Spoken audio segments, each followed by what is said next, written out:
Apocalipse, capítulo 3, apenas o versículo 16, que diz assim a palavra: assim, porque és morno, e nem és quente nem frio, estou a ponto de vomitar-te da minha boca. Vamos ter uma palavra de oração. Pai, nesta manhã nós te agradecemos pela noite que nós tivemos, obrigado pelo sono, obrigado porque nesta manhã as tuas misericórdias já se renovaram sobre as nossas vidas. Elas não têm fim, elas são a causa de nós não sermos consumidos. Por isso estamos muito gratos ao Senhor por essa oportunidade tão rica de podermos mais uma vez abrir a tua palavra. Estamos com uma grande expectativa de que tu comuniques a tua verdade aos nossos corações, nos edificando, tratando com cada um de nós, nos alimentando ao mesmo tempo, nos encorajando, nos vivificando, colocando firmeza em nossos corações, para que nós jamais venhamos a desviar de ti. Muito obrigado, Pai, porque fomos escolhidos pelo Senhor desde a fundação do mundo. Nós somos gratos porque tu também nos abriste os olhos para crer neste evangelho da graça, o evangelho maravilhoso que nos liberta do pecado e que nos mostra as insondáveis riquezas de Cristo. Por tudo isso, Pai, somos felizes e alegres, mas muito mais ainda pela pessoa do Filho, porque através do Filho o Senhor nos fez se achegar a ti. Através do Filho podemos ter uma comunhão contigo, com a Trindade Santa. Por isso a nossa alegria ela é imensurável. Graças te damos, Pai, por esse tempo que vamos meditar na tua palavra. Fala conosco, desejamos ansiosamente ouvir a tua voz. Em nome de Cristo nós oramos. Amém. Irmãos, nós primeiro temos que agradecer ao Senhor por nos dar mais uma oportunidade de nós estarmos juntos para buscar a sua face, a face do Pai, toda a sua plenitude. Então que nós estejamos preparados também, mesmo porque estamos vivendo as últimas horas, preparados para o iminente retorno do Senhor. Temos falado muito sobre a volta de Cristo. Então este deve ser o clamor dos nossos corações: vem, Senhor Jesus. Quando nós o amamos, nós vamos assim o desejar. E também nós devemos fazer uma pergunta ao Senhor, perguntar diretamente a Ele. E a pergunta seria esta aqui: Senhor, tu estás aguardando por nós ou nós estamos aguardando por ti? Porque, irmãos, eu tenho certeza que da parte do Senhor há uma ansiedade muito grande no coração do Filho, porque Ele está esperando a sua igreja há mais de 2000 anos. Claro que a igreja ainda não está pronta para as bodas. Apocalipse 19:7, lemos domingo passado esse texto, que foi-lhe dado vestir-se para a noiva, né, os seus braceletes, seus apetrechos, foi-lhe dado vestir. Então a noiva precisa se preparar. Aquilo que Pedro coloca, que nós devemos ser como aqueles que aguardam e apressam a volta de Cristo. De que maneira? Servindo uns aos outros, amando uns aos outros. Os nossos encontros, as nossas reuniões, é para que o amor do Pai, que já foi derramado em nossos corações, ele seja exercitado entre os santos. Nós ainda, irmãos, precisamos de ganhar muito campo nesta área de amar uns aos outros. Quando nós amamos uns aos outros, iremos servir uns aos outros também, na mesma proporção de Cristo. Compartilhar Cristo um com o outro. Imagina só, em nossas reuniões, depois tivéssemos um tempo para juntos conversarmos e partilharmos, qual seria e qual deve ser o nosso assunto? Cristo. Hoje foi acrescentado Cristo um pouquinho mais na minha vida. Essa semana eu tive uma experiência, o Senhor falou comigo na sua palavra e eu tive uma linda revelação, então eu quero compartilhar com você isso também. Irmãos, essa é a igreja proposta que o Pai propôs para o Filho, né? Então, queridos irmãos, que nós sejamos aqueles que aguardam a volta dele. Ora vem, Senhor Jesus. Irmãos, eu fico pensando aqui, se o Senhor voltar hoje, o que irá acontecer com todos aqui? Vamos colocar aqui uma situação hipotética. Se Jesus voltasse nesse exato momento, o que aconteceria com todos nós aqui? Irmãos, você está pronto para o retorno de Cristo? Como é que está o seu coração? Como é que está a sua vida espiritual com o Senhor nesse momento? Eu quero crer, irmãos, que se Ele voltasse hoje, creio que esse salão ficaria vazio. Essa é a minha expectativa do meu coração. E deve ser a expectativa do seu coração também, porque a volta de Cristo, ela é iminente. Então a qualquer momento Ele pode voltar. Temos que estar prontos, que se Ele voltasse hoje, esse templo ficaria vazio. Será que todos nós aqui nesta manhã estamos prontos para o retorno do nosso amado Senhor? A volta dele é iminente.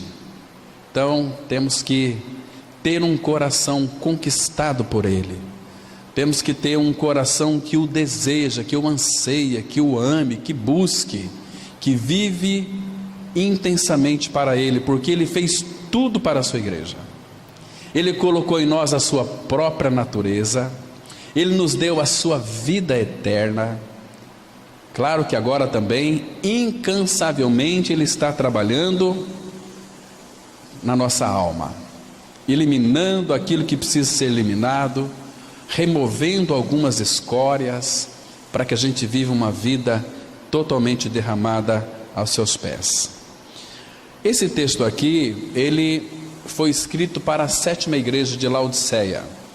Laodiceia, segundo alguns estudiosos da Bíblia, alguns entendidos, Laodiceia é a nossa história. É uma igreja que verdadeiramente precisa voltar às práticas das primeiras obras. Nós vamos ver aqui os conselhos. O Senhor, como Senhor da igreja, Ele poderia ordenar para esta igreja, mas Ele não faz isso. Ele é cavaleiro. Ele então passa para a igreja conselhos, para que a igreja possa voluntariamente responder a Ele. Ele é o Senhor, Ele tinha todo o direito de tratar de uma forma que muitas vezes nos machucaria, mas Ele então não faz isso. Ele não faz nenhuma ordenança para a igreja de Laodiceia, Ele dá conselho. Depois nós vamos ver esses conselhos, vamos ver os textos, para ver onde é que nós nos encaixamos nesta igreja, que é a igreja do nosso tempo, uma igreja atual, brasileira. Agora, porque és morno e nem és quente nem frio, permita-me fazer mais uma pergunta, irmãos. Se Deus o Pai colocasse em você um termômetro espiritual, agora nesse instante, qual seria a sua temperatura? Quente, frio ou morno? Qual que você acha que seria a temperatura quando Ele tirasse o termômetro espiritual e dizia o seguinte: não, você é frio, não, você é quente. Quem dera você fosse frio e quem dera fosse quente, mas não sejas morno. Uma pessoa espiritualmente morna, ela está totalmente desinteressada pelo seu Senhor. E o Senhor diz, aqui nesse texto, capítulo 3 de Apocalipse, que Ele está a ponto de nos vomitar da boca. Irmãos, então, quais são os indícios de uma mornidão espiritual? O primeiro deles, existem muitos. Nós levaríamos aqui muitos domingos, muitos dias para tratarmos desse assunto da mornidão espiritual. Mas um dos indícios é que nós muitas vezes ficamos cocheando entre dois pensamentos. Deus, Ele não quer uma vida, uma mentalidade dúbia, dobre, ânimo dobre. Hoje, o ânimo dobre, isso acontece muitas vezes numa pessoa que ela é anímica, que ela vive uma vida não espiritual, mas uma vida almática. Uma vida almática, ela hoje está alegre, está feliz, porque tudo está acontecendo muito bem com ela. Mas se amanhã está tudo errado com ela, ela já se entristece, ela já murmura, ela já acha que Deus esqueceu dela, que ela ora tanto, que faz tanto a obra do Senhor, que... Então isso é viver pela vida da alma. Nosso espírito foi regenerado pela obra da cruz do Calvário, quando o Espírito Santo então conecta com o nosso espírito, nos faz nascer de novo. Temos a vida de Deus em nós, a vida Zoe, mas no nosso espírito, não na nossa alma. Agora a nossa alma, ela precisa ser santificada.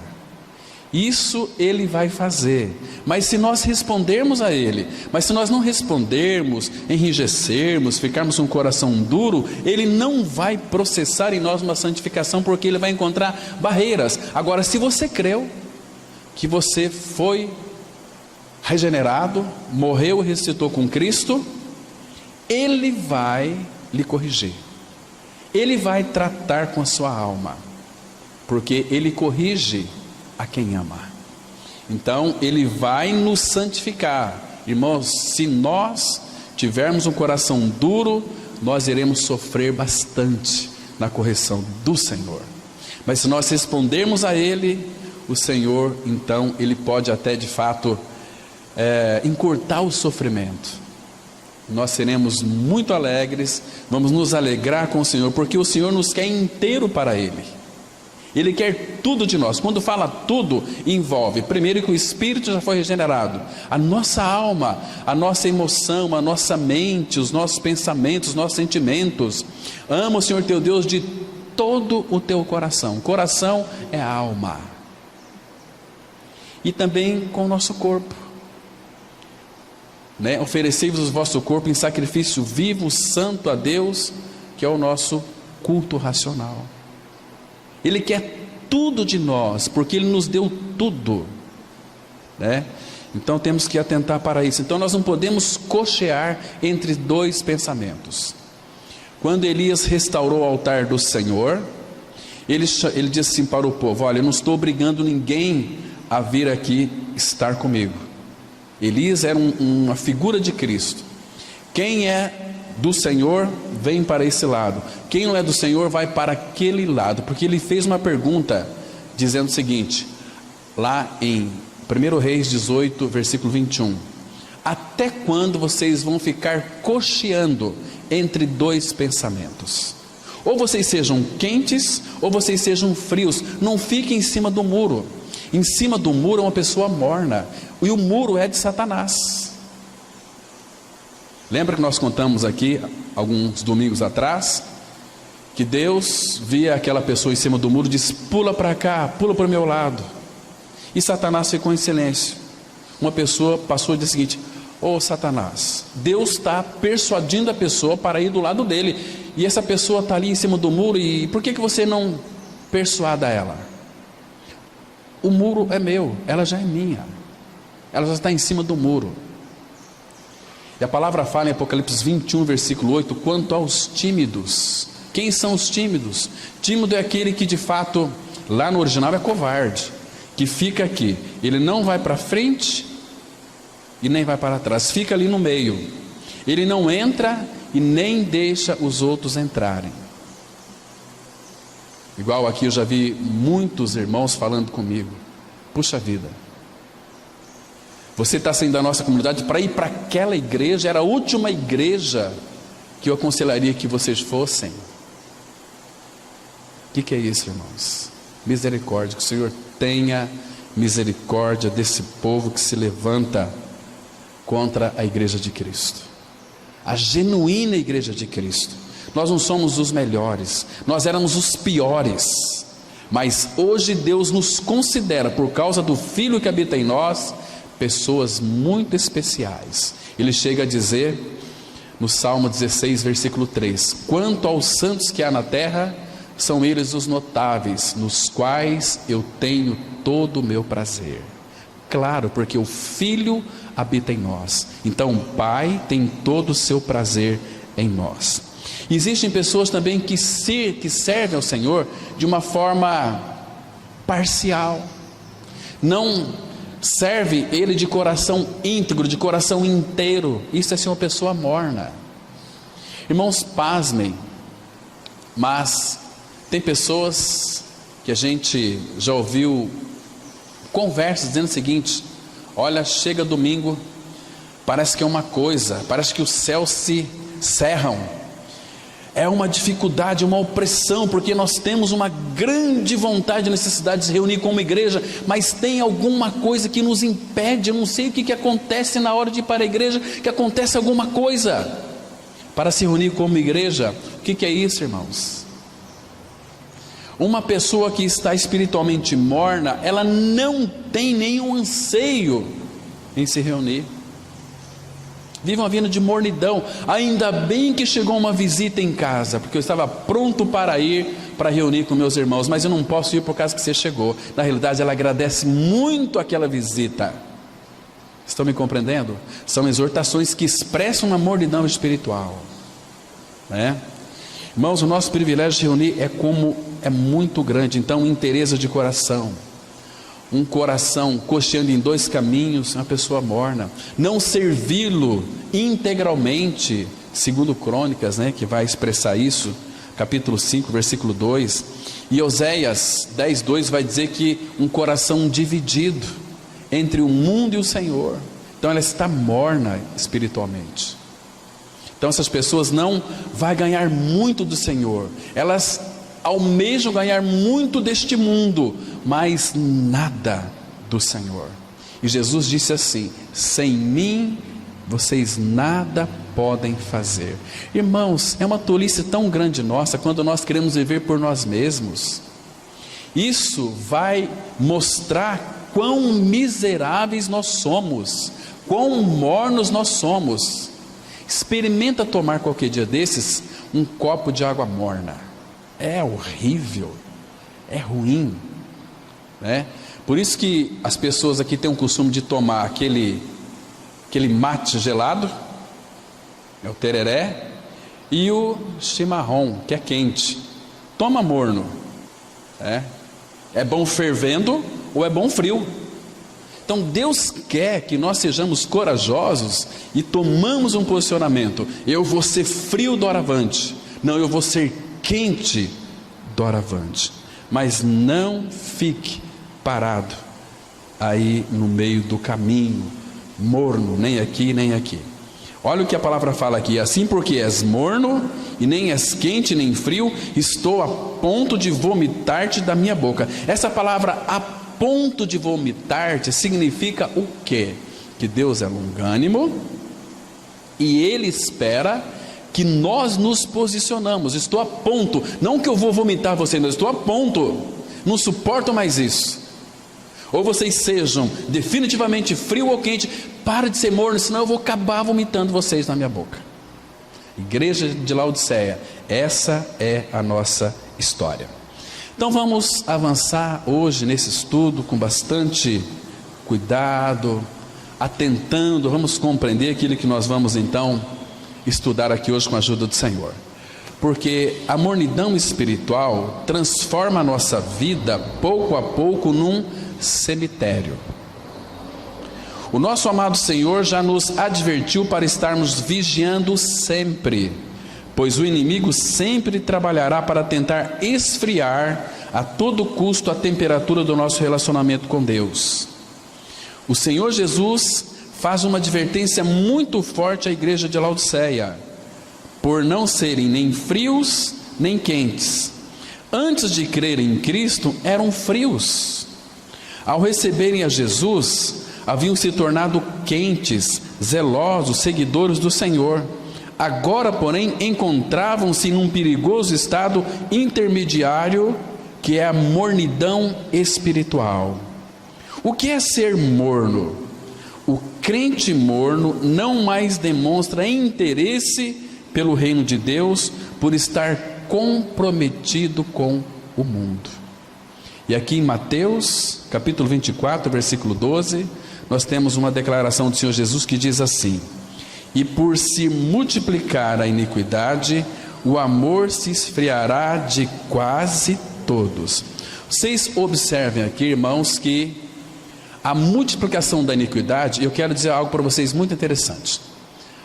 A palavra iniquidade está se referindo a um pecado personificado como a maldade, como a transgressão, como o pecado também.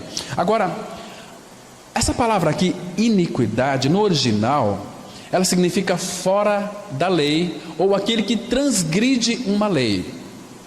Por se multiplicar a iniquidade, pelo que os homens são transgressores, a ele o amor vai se esfriar. Então, quando que um filho de Deus, ele pratica a iniquidade?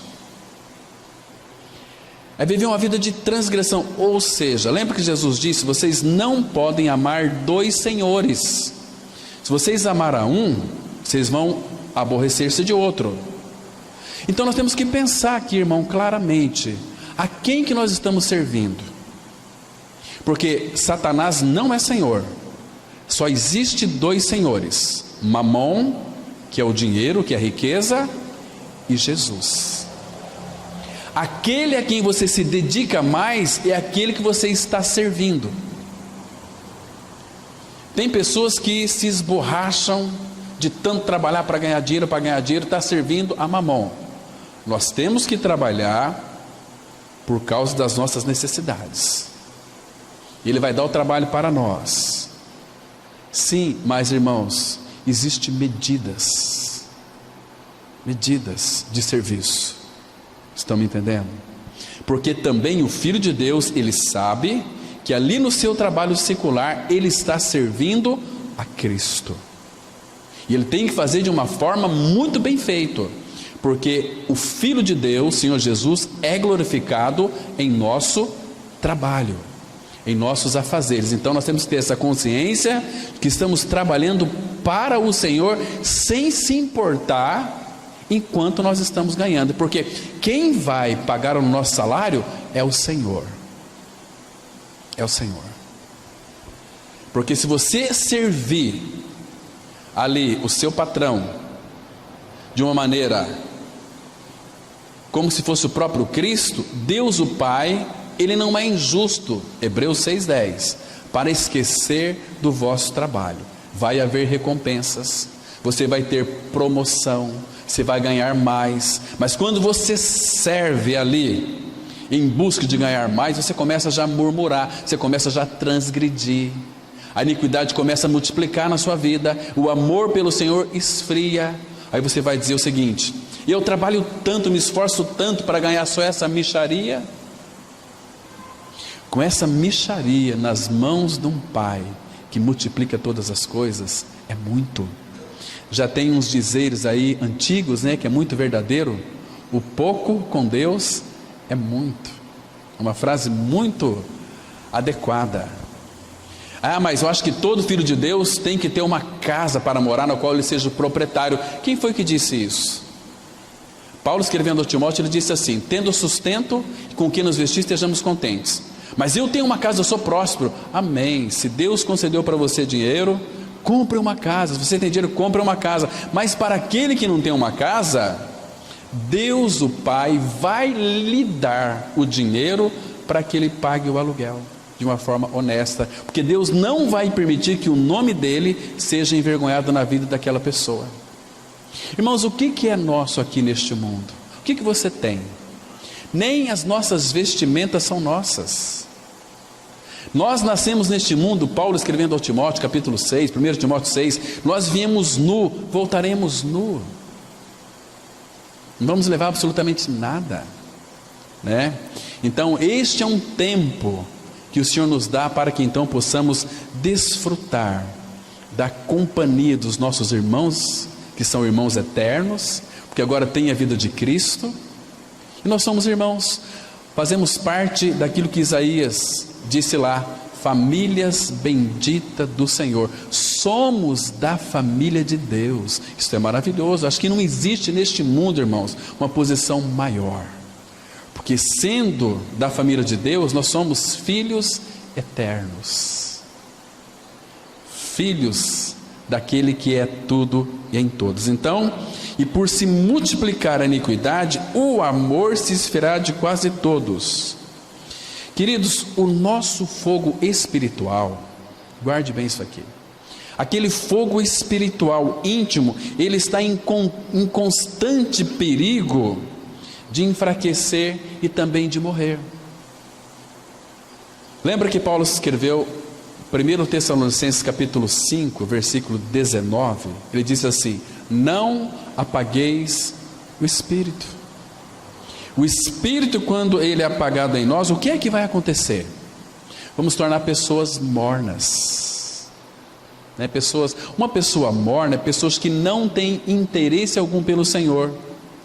Ou seja, as coisas do mundo, e aqui, quando Jesus disse aqui, ele estava se referindo exatamente a isso. E por se multiplicar a iniquidade, como assim multiplicar a iniquidade? Mas eu já sou filho de Deus, eu já criei na minha morte e ressurreição com Cristo. Mas se os meus interesses estão voltados para este mundo, eu não vou me importar com o Senhor. Ou seja, o que tem mais valor para mim são as coisas deste mundo. Deixa eu citar para vocês um exemplo bíblico.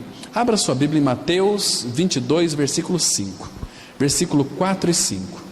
Aqui está uma resposta tão clara dada pelo nosso Senhor sobre o amor de muitos aqui já se esfriaram. Olha o versículo 4, olha a insistência do nosso amado Senhor. Mateus 22, 4 e 5 diz assim: enviou ainda outros servos com esta ordem: dizei aos convidados. Esses convidados aqui é eu e você, você pode se incluir aqui como convidado. Jesus sempre convida: vinde a mim, convidados.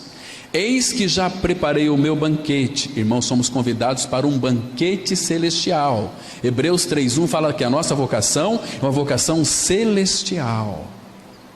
Já preparei o meu banquete, os meus bois e cevados já foram abatidos, tudo está pronto. Essa palavra aqui, tudo está pronto, é a mesma palavra que Jesus disse lá na cruz: está consumado, tetelestai. É a mesma palavra, tudo está pronto. Se tudo está pronto, não há mais impedimento. Vinde para as bodas, para o encontro, para o casamento. Agora veja aqui o que significa um amor que já se esfriou, que se tornou morno. Eles, porém, não se importaram, não fizeram caso, eles negligenciaram e se foram, um para o seu campo, outro para o seu negócio e por aí afora. Então, qual foi a troca aqui? Eles trocaram o banquete celestial. Por quê, meus irmãos? Pelo seu campo, pela junta de bois, por isso e por aquilo. Não compensa, meus queridos irmãos. Aqui é coisa de vida eterna. Ele nos chamou para um banquete. Então eles não queriam gozar deste banquete, eles queriam trabalhar. Então todo escravo e servo gosta de trabalhar. E a mesma história do filho pródigo. Filho, vamos nos alegrar, o teu irmão que estava morto reviveu, vamos para a festa. Eu não vou não. Eu te sirvo há tantos anos sem transgredir uma lei tua, e agora vem esse teu filho, que por acaso era irmão dele, o senhor mata um bezerro cevado e faz festa com ele, e eu, papai? Filho, você é meu filho, tudo que é meu é teu. Se você quiser se alegrar com seus amigos, tem cabrito, tem boi, tudo é meu, que é meu é teu. Você não entende, filho? Mas por que por ele não? Não, irmãos, é assim. Queridos, o povo de Deus deve ser um povo festeiro, deve ser um povo que deve se alegrar com o seu Senhor. participar dessas festas do Senhor. Irmãos, como nós muitas vezes somos tentados a viver uma vida de mornidão espiritual, porque uma vida de mornidão, ela surge dentro de cada salvo, a corroer-lhe a salvação. O que mais? Nesse sentido, como disse Jesus, né? Os inimigos do homem são os da sua própria casa. Tanto em casa, como também a nossa casa, porque lá em Hebreus capítulo 3, verso 6, fala que nós somos a casa de Deus. A mornidão está reinando dentro de nós. Tem muitas pessoas que se conformam. Agora, irmãos, o conformismo, ele produz envelhecimento precoce. E somos levados muitas vezes ao acaso, entendeu? Por falta de não olhar para o Senhor. Vamos avançar um pouquinho mais aqui, amados. Os cristãos de Laodiceia viviam de modo desordenado, carnal e autoconfiante em seus recursos. Queridos, Laodiceia, nós devemos nos enquadrar aqui, entende? Nós devemos avaliar a nossa vida espiritual com esta igreja de Laodiceia, entende? Não eram contrários ao Evangelho, eles criam no Evangelho, eles confessavam o Evangelho, porém não viviam de acordo com a palavra de Deus, eram mornos. Aos cristãos laodicenses, o Senhor Jesus iniciou sua mensagem de advertência, declarando que sabia plenamente as obras que eram praticadas por ele. Ele vê tudo o que se passa em sua igreja. Está escrito aqui no Evangelho de Marcos, capítulo 4, versículo 22, o seguinte: pois nada está oculto, senão para ser manifesto, e nada se faz escondido, senão para ser revelado. Irmãos, Senhor Jesus, Ele passeia no meio da sua igreja. Apocalipse capítulo 1 vai mostrar exatamente isso. Aqueles candeeiros, Jesus passeia no meio daqueles candeeiros. Ele passeia no meio da sua igreja. Ele está em nós, então Ele está passeando no nosso meio. E o que Ele tem encontrado? Porque Jesus sempre vai procurar alguma coisa em nós. Sabe o que Ele procura em mim e em você? A Ele mesmo. Lembra daquela figueira que estava com aquelas folhas bonitas, lindas? Ele teve fome e foi procurar, porque se tem folhas, olha que coisa linda, foi procurar e não achou senão folhas. Muitas vezes nós vivemos uma vida muito aparentemente bonita. O nosso cristianismo, ele é estampado no nosso peito: eu sou um cristão, eu criei na minha morte e ressurreição com Cristo, eu sou uma nova criatura. Mas, queridos, o Senhor está procurando em nós os seus frutos. O que Ele tem encontrado em nós? O que o Pai tem encontrado em nós? O Pai busca em nós o seu Filho. O Pai é louco pelo Filho. Ele deu o Filho à sua igreja. E o Senhor Jesus, sem nós, Ele não se completa. Diz lá em Efésios 1, 22, 23. Entende? Imagina só aquele que é o Todo-Poderoso, que não precisa de nada nem de ninguém. Ele, na sua autodecisão, Ele decidiu condescender, dizendo o seguinte: sem vocês eu não sou completo, eu preciso de vocês. Irmãos, que Cristo nós temos, irmãos, que Senhor maravilhoso nós temos. E então aqui nada está oculto aos olhos dele. Ele passeia na sua igreja. Depois você pode ler Apocalipse 1, versículo 12, 13, versículo 20 também. Agora, queridos, na vida cristã existem 3 temperaturas espirituais que nós não podemos esquecer delas. Primeiro, um coração ardente. Nós temos um coração ardente para com o Senhor. Lembra lá de Lucas 24, versículo 32, que diz assim: aqueles discípulos, quando Jesus saiu do meio deles, porventura não nos ardia o coração quando Ele falava a sua palavra? Irmãos, nós temos um coração ardente pelo nosso amado Senhor, um coração que o anseia verdadeiramente, honestamente. Então esse é o primeiro termômetro espiritual, um coração ardente. Fique tranquilo, irmãos, que essa pombinha que está voando aqui, o templo não é aquela do Espírito, certo? Bem descansado. Então, e outra coisa, um coração frio é o outro termômetro. Aqui Mateus 24:12, que nós já lemos: e por se multiplicar a iniquidade, o amor se esfriará. E o outro está aqui em Apocalipse 3:16, um coração morno.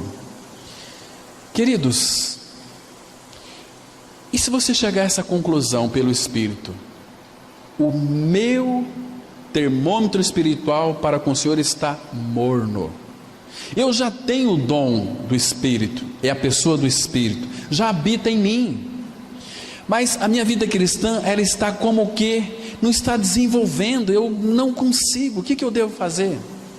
Vamos ver o recado que, o conselho que o apóstolo Paulo dá para Timóteo, 2 Timóteo capítulo 1, versículo, vamos ler aqui apenas 2 versículos, o versículo 6 e o versículo 7, 2 Timóteo 1, versos 6 e 7, você deve ir aos pés do Senhor e clamar a Ele. Olha o que diz aqui, 2 Timóteo 1, 6 e 7, por esta razão, pois te admoesto, que reavives o dom de Deus que há em ti, dentro de ti, pela imposição das minhas mãos, porque Deus não nos tem dado espírito de timidez, de covardia, mas de poder, de amor e de moderação. Então, reavives o dom de Deus, não é que ele vai vir sobre ti, que há em ti. Como eu devo reavivar? Como que acontece um avivamento, um reavivamento? Existem duas coisas: pela palavra e pelo seu Espírito. É você se saturar da palavra de Deus, ler as escrituras sagradas e meditar nela e conversar com teu Senhor. Tenho certeza que Ele vai soprar essas cinzas malignas que está sobre a nossa vida espiritual, e aí o Espírito vai ser fervoroso, vai ser vívido. Vivifica-me, lembra do salmista? Salmo 119, versículo 25, a minha alma está pegada ao pó, vivifica-me segundo a tua palavra. Vivifica-me, Senhor. Já habita, então reavives o dom de Deus que está dentro de você, Então, queridos, vamos avançar um pouquinho mais aqui. A mornidão dos cristãos de Laodiceia é notada pelos seus atos egoístas, seculares e carnais. Tornaram-se, portanto, desagradáveis e insuportáveis para Deus. A igreja de Laodiceia, localizada num próspero centro comercial, achava-se apegada à riqueza. Ao invés de serem gratos a Deus, aqueles cristãos preferiam viver de modo egoísta, secular e carnal. Qual foi o resultado? A riqueza material era acompanhada de miséria espiritual. Nesse sentido, qual era a causa da mornidão espiritual? Apego à prosperidade material. Vamos ler aqui Apocalipse 3, verso 17. Pois dizes: estou rico e abastado, e não preciso de coisa alguma, e nem sabes que tu és infeliz, e sim miserável, pobre, cego e nu. Nós estamos ricos, nós vamos para a igreja participar de uma campanha para que Deus então nos faça prosperar e vamos ter muito dinheiro. Você é um infeliz se você pensa assim. Jesus não economiza palavras para diagnosticar esta igreja. Tu és infeliz. Tu és infeliz. Queridos, onde é que está o teu calor espiritual? Caso o Senhor Jesus tivesse que lhe escrever uma carta, o que você acha que ele escreveria para você? Se ele enviasse uma carta hoje para você, o que ele escreveria? Eu creio que ele fazia uma pergunta: você está morno? Onde está o teu calor? Onde está o teu calor? Irmãos, graças ao Senhor que Ele não desiste de nós. Deus, Ele não desiste dos seus filhos, irmãos. Ele está trabalhando. Quando Deus mostra uma doença em nossa vida espiritual, sabe o que Ele faz? Ele também nos mostra o caminho para tornar aquela doença, ou para fazer com que aquela doença seja curada em nós. E no caso, muitas vezes, a mornidão espiritual. Então Ele não julga essa igreja, mas Ele dá conselhos para ela. Eu quero ver os conselhos aqui. Vamos lá, em Apocalipse capítulo 3, a partir do verso 18. Ele começa aqui aconselhando, não ordenando.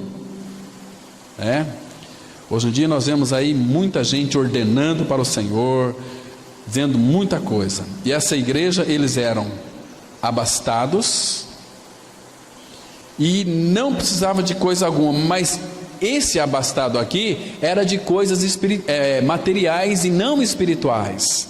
Então Jesus disse para eles: você é infeliz. Agora veja o que ele disse aqui, versículo 18: aconselho-te que de mim compres ouro refinado pelo fogo para te enriqueceres. Queridos, Ele manda a gente comprar dele. Aqui é um preço que tem que ser pago, mas não vai pensar que é dinheiro não, porque quando Ele fala para a gente ir a Ele comprar, porque Ele já nos deu gratuitamente. O Senhor nunca vai exigir nada de nós sem que primeiro Ele nos supre. Aconselho-te que de mim compres ouro refinado pelo fogo para te enriqueceres, vestiduras brancas para te vestires, a fim de que não sejas manifesta a vergonha da tua nudez, e colírio para ungires os olhos, a fim de que vejas. Essa igreja não tinha visão espiritual, e sem visão espiritual o povo se corrompe. Irmãos, quantas crises o povo de Deus tem passado porque perderam a visão espiritual, estão sendo dirigidos para uma busca de prosperidade e não de uma espiritualidade genuína, e eles estão entrando em decadência. Agora olha o 19: eu repreendo e disciplino a quantos amo. Olha, irmãos, que chance dando para essa igreja aqui, para que eu não repreenda vocês, porque eu amo vocês, eu vou repreender vocês, mas por favor, sê pois zeloso e volta-te e arrependa-te, metanoia.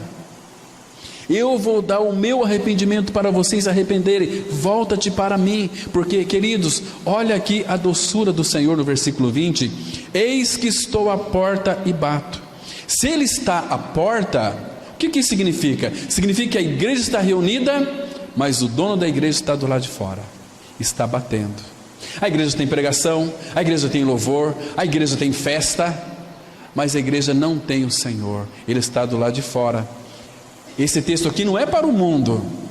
Eis que estou à porta e bato. Se alguém ouvir, as minhas ovelhas ouvem a minha voz, eu as conheço e elas me seguem. Se alguém ouvir a minha voz e abrir a porta, entrarei em sua casa. Qual casa, irmãos? Hebreus 3,6. Essa casa somos nós. O teu corpo é a casa de Deus. Entrarei em sua casa e cearei com ele e ele comigo. Que preciosidade, que coisa linda. Irmãos, você aqui percebe o amor do Senhor pela sua igreja. Ele se entregou por ela, Ele amou a sua igreja. Não tem mais onde caber tanto amor em nós. Por que, irmãos, que nós somos tão, muitas vezes, mornos? A mornidão, ela produz em nós conformismo e deformismo. Muitos, infelizmente, têm vivido uma vida deformada, uma vida morna, muito bem com o mundo, mas distante do Senhor. Que tristeza isso para a igreja de Cristo. Então, o apóstolo Paulo, ele diz lá em Romanos, vamos ler esse texto, Romanos 12, versículo 11. Esse texto aqui, irmãos, ele é muito providencial para os nossos dias, é uma grande advertência que Ele nos dá para nós. Romanos capítulo 12, versículo 11. Eu precisava de ler esse texto aqui. Diz assim a palavra, olha só: no zelo, Romanos 12, 11, no zelo não sejais remissos, sedes fervorosos de espírito, servindo ao Senhor. Queridos, essa palavra aqui, fervoroso, no grego significa zeoantes. O que significa? Significa fervo, significa eu estou fervendo, eu estou queimando, eu estou quente, ou seja, ser fervoroso. Uma ideia daquela água está fervendo mesmo, eu sou fervoroso, estou quente, estou fervendo, estou queimando de amor pelo meu Senhor. Fervorosos de espírito, seja dedicado de espírito ao Senhor. Ele só pede isso de nós, irmãos, a nossa dedicação para com Ele. E o que nós estamos fazendo, irmãos? Vamos avançar. Estou falando de cristãos que por causa de bens materiais e outras coisas mais, abandonam o Senhor. Infelizmente, o amor dos filhos de Deus pelo seu Senhor está esfriando. Como podemos saber disto? Basta você ligar a televisão e ver quantas coisas ruins em nossos dias, pais se levantando contra filhos e filhos contra pais. A rebeldia foi instalada em nossa sociedade como exemplo de revolução pelos direitos humanos. Isto é princípio de Satanás sendo instalado bem debaixo do nosso nariz. Direitos humanos. Os pais hoje não podem mais corrigir os filhos. Vara na bunda dos filhos, você vai até preso.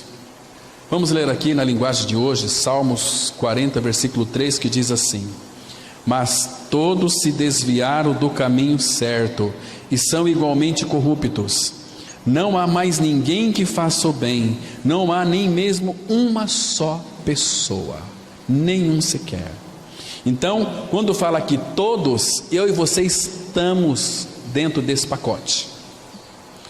Todos se desviaram do caminho e são igualmente corruptos. O nosso coração enganoso é desesperadamente corrupto. E, queridos, mas olha que coisa mais linda.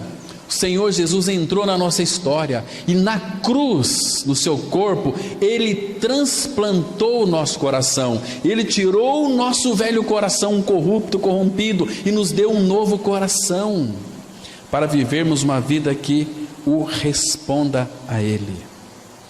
Vamos avançar. Então, quando vamos a uma escola hoje, vemos o desrespeito dos alunos para com os professores. Quando andamos de carro, vemos o desrespeito no trânsito. Hoje em dia as pessoas não têm mais o amor como base para suas vidas e como base para a sociedade. Pelo contrário, já ouvi casos onde um menino em uma escola, por não querer dar um pedaço de sua coxinha para outro rapaz que pediu, foi morto a tiros. Amados irmãos, vivemos em meio ao amor ou em meio ao ódio, discórdia e guerras? Essa também era a nossa vida outrora ou em outro tempo. Olha que Tito 3,3 diz: pois nós também outrora éramos nécios, desobedientes, desgarrados, escravos de toda sorte de paixões e prazeres, vivendo em malícia e inveja, odiosos e odiando-nos uns aos outros. Sabe por que às vezes você odeia alguém? Alguém aqui já odiou alguém? Eu já, muitas vezes.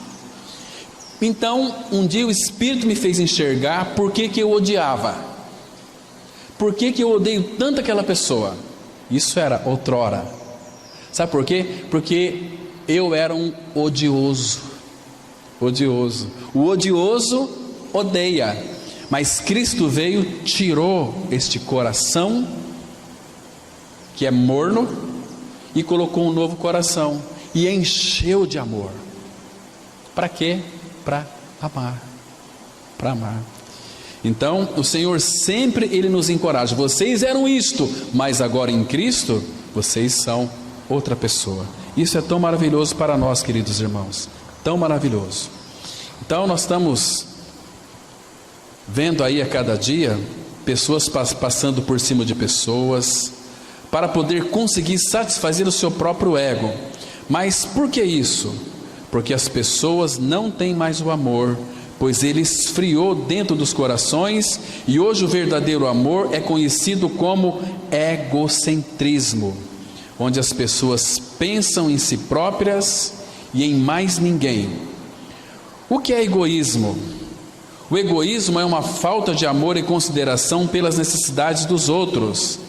Vou citar, tem muitos exemplos, irmãos, mas eu citei isso aqui de Gênesis capítulo 4, versículo 9, que diz assim: disse o Senhor a Caim: onde está Abel, teu irmão? Ele respondeu: não sei. Acaso sou eu tutor de meu irmão? Essa palavra aqui, tutor, significa aquele que protege, aquele que aconselha, aquele que auxilia. Por exemplo, lá no povo de Israel, até hoje, quando os pais morrem e de repente o tio adota essa criança em adoção. Quando então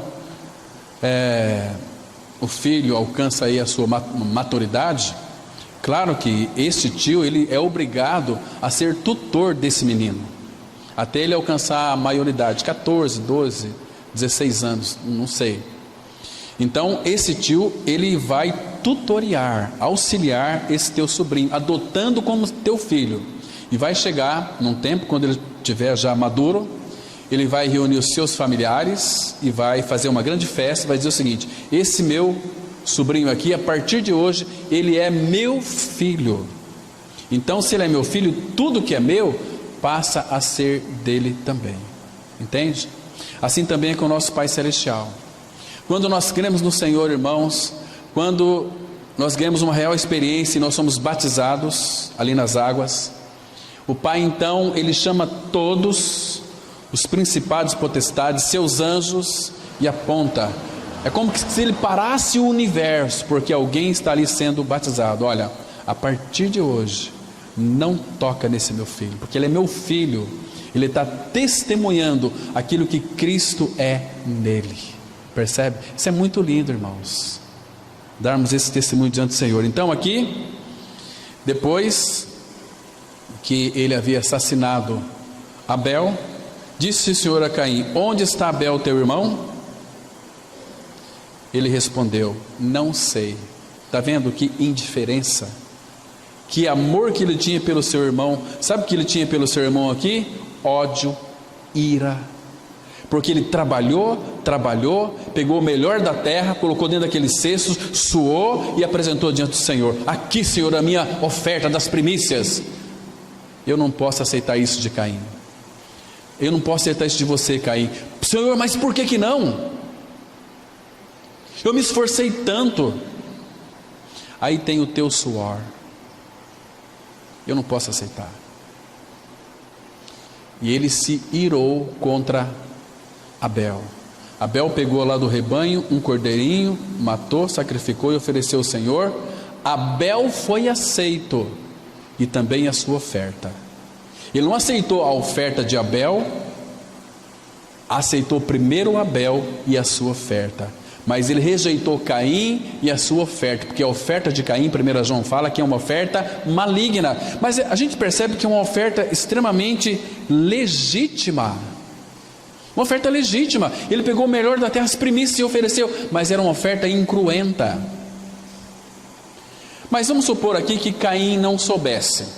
Vamos supor que Adão e Eva não passou para o seu filho: filho, se pecar, tem que oferecer ao Senhor um animalzinho, sangue, senão você não vai ser aceito. Aí Deus disse para Caim: Caim, se você proceder bem, é certo que você vai ser aceito. O que Deus disse para Caim? Vai lá no rebanho, pega um animalzinho, sacrifica e oferece a mim, eu vou aceitá-lo e a sua oferta também. O que ele fez? Ficou bravo, irado, nervoso, virou as costas. Cadê seu irmão? Não sei. Deus sabia onde é que estava Abel, mas Caim precisava saber. Não sei, acaso eu sou tutor de meu irmão? Indiferença. Irmãos, o que acontece hoje entre as famílias é exatamente isso: frieza no amor, indiferença. Agora está chegando a época do Natal, né? A época das piores hipocrisias. As famílias vão se juntar. Ai, que lindo, que maravilhoso. Olha, é um tempo de pior hipocrisia. Esse tempo. Tem famílias muito sérias, não estamos generalizando, que se reúnem, né? É muito gostoso. Mas por que só nessa época, sendo que Jesus nem nasceu no dia 25 de dezembro? O cristianismo, eles comemoram sim o nascimento de Jesus Cristo, mas irmãos, está tudo mudado. O que tem a ver? O que tem a ver, meus irmãos, Papai Noel com Natal? Explica para mim. De onde que tiraram isso? Explica para mim. Nós íamos estudar em Natal sobre a questão da árvore de Natal. Querido, isso é uma idolatria terrível. Isso ofende o nosso amado Senhor. Mas nós não temos autoridade nem poder para condenar ninguém. Pessoas colocam na porta assim, né? Feliz Natal, sei o que tem, árvore, um monte de coisa. Isso aí, enquanto o Espírito não revelar para a pessoa, não é nós que vamos tirar. É o Pai que faz isto. Então nós temos que ter coerência e mostrar na palavra. Olha, queridos, Deus diz assim. Então, porque são coisas que ocupam o lugar de Cristo na nossa vida. E isso o amor esfria. De repente nós somos mornos e nem sabemos porquê.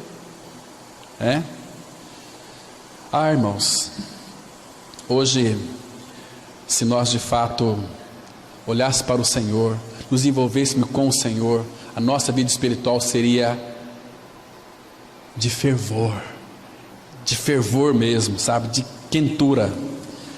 Percebe aqui, irmãos, que a frieza deste amor. Onde está Abel, teu irmão? Ele responde: não sei, acaso sou eu aquele que protege o meu irmão? Não sou eu, o Senhor não quer nem saber dele. E assim também.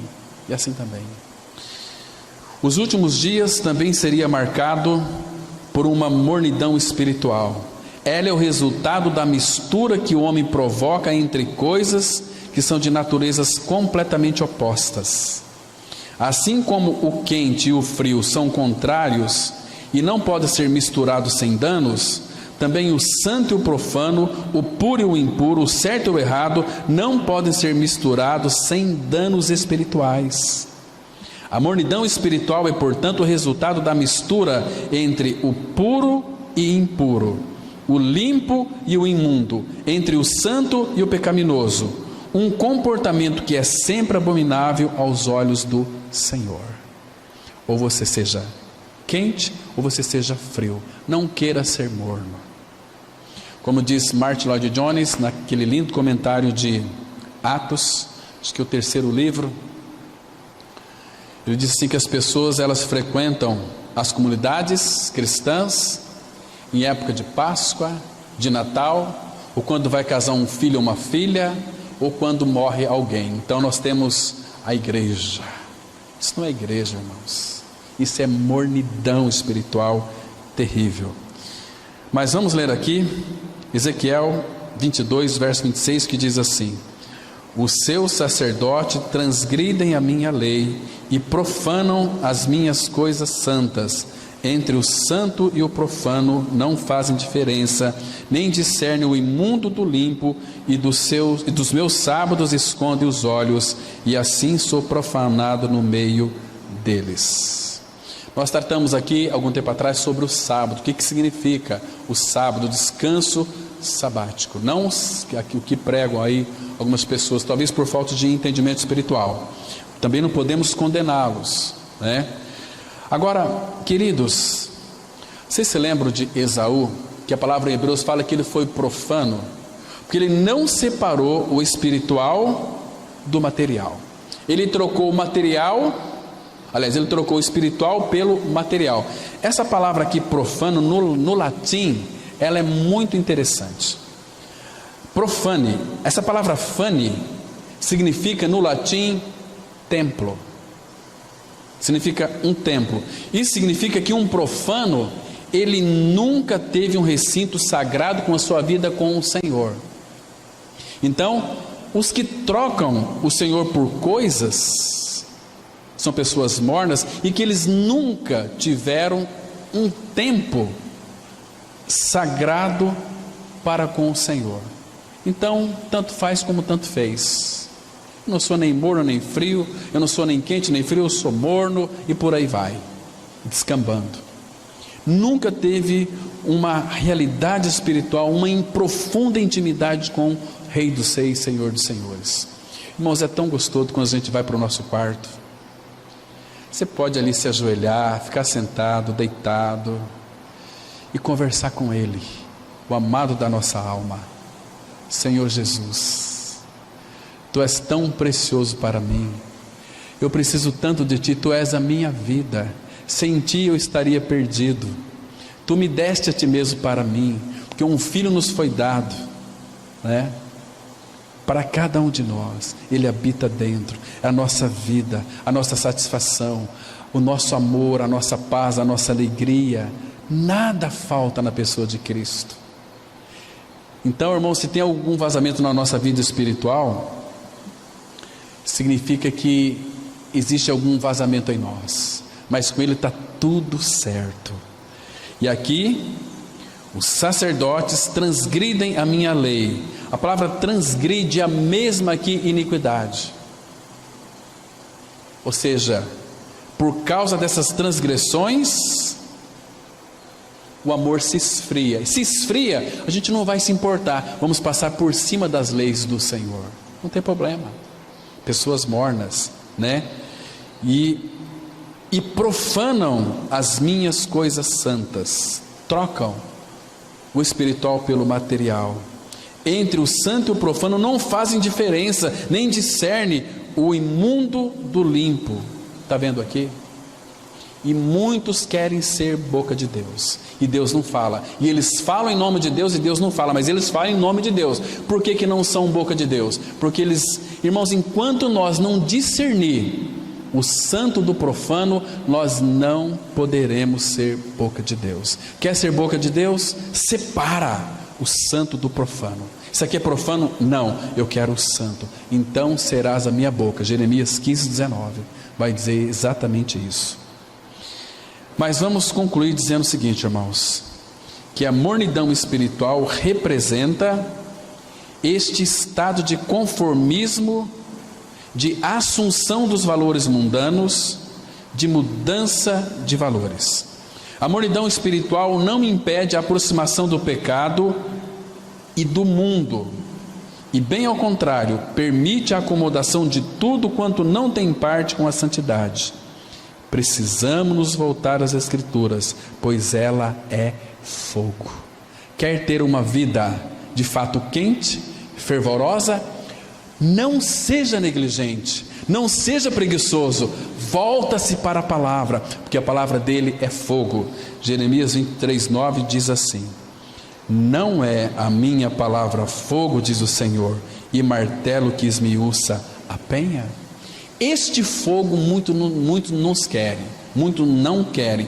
Querem um fogo aí de batizar com espírito de fogo. Ele é o espírito de fogo, sim. Nós somos batizados com o Espírito Santo quando cremos na pessoa de Cristo, segundo está escrito lá em Atos capítulo 11, versículo 17. Foram batizados quando creram no Senhor Jesus Cristo, que morreram e ressuscitaram com Ele. E para ter uma vida quente, a palavra de Deus é o que? Não é fogo? Vá para a palavra, tenha uma vida quente, tenha uma vida fervorosa, tenha uma vida que se queima. Irmãos, precisamos de voltar para a palavra. Palavra e oração, intimidade com o Pai. E a única maneira de nós vivermos uma vida quente, não uma vida morna. Amém? Vamos orar. Pai, muito obrigado, porque nós temos a Tua palavra em nossas mãos. Agora cabe a nós, Pai, lê-la, desfrutá-la, buscar nela conselhos da Tua parte, para vivermos uma vida quente. Oh Pai, se há entre nós alguém que vive uma vida de mornidão, por misericórdia, seja visitada pelo Teu bendito Espírito Santo, para que tudo isso seja extirpado, e a graça seja revelada, e Teu Espírito mostre a obra consumada do Calvário, onde Cristo morreu, mas nos levou a morrer nele, onde Cristo ressuscitou e juntamente com ele nos ressuscitou e nos fez assentar nos lugares celestes em Cristo. Obrigado por esse tempo de comunhão com a palavra. Frutifique a tua palavra em nossas vidas. Em nome de Cristo nós oramos. Amém.